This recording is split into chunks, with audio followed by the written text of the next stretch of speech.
அதே மக்களே 4G full collection வந்திருக்கு பாருங்க. 4G நம்ம டெய்லி கலெக்ஷன்ஸ் வந்துட்டே இருக்கோம்.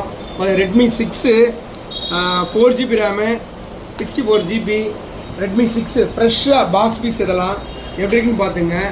இதெல்லாம் உங்களுக்கு வந்து வெறும் 4000 ரூபாய்க்கு தான் கொடுக்குறோம். ஓகேங்களா? அதே மாதிரி பார்த்தீங்கன்னா விவோவில் 3500 ரூபாய்க்கு ஃபுல் டிஸ்பிளேவோட இதுவும் பார்த்தீங்கன்னா ஃப்ரெஷ்ஷாக டெமோ ஃபோனு 3500. அதிலே விவோவில் பார்த்தீங்கன்னா இன்னும் கொஞ்சம் 5500 mAh பேட்டரியில் பார்த்தீங்கன்னா 4999 பார்த்தீங்கன்னா 5000 அந்த ரேஞ்சில் விவோவில் இருக்குது ஃபுல் ஸ்டாக்கு. அதே 4500 விவோவில் இருக்குது. அதே 5500 விவோவில் இருக்குது. எல்லாமே டெமோ ஃபோன் தான். நீங்கள் பாலாஜி செல்வெலுக்கு நேரில் வாங்க. நிறைய கலெக்ஷன் டெய்லி வரும். டெய்லி 10 ஃபோன் பொத்திக்கிட்டு தான் இருக்குது. நேரில் வாங்க.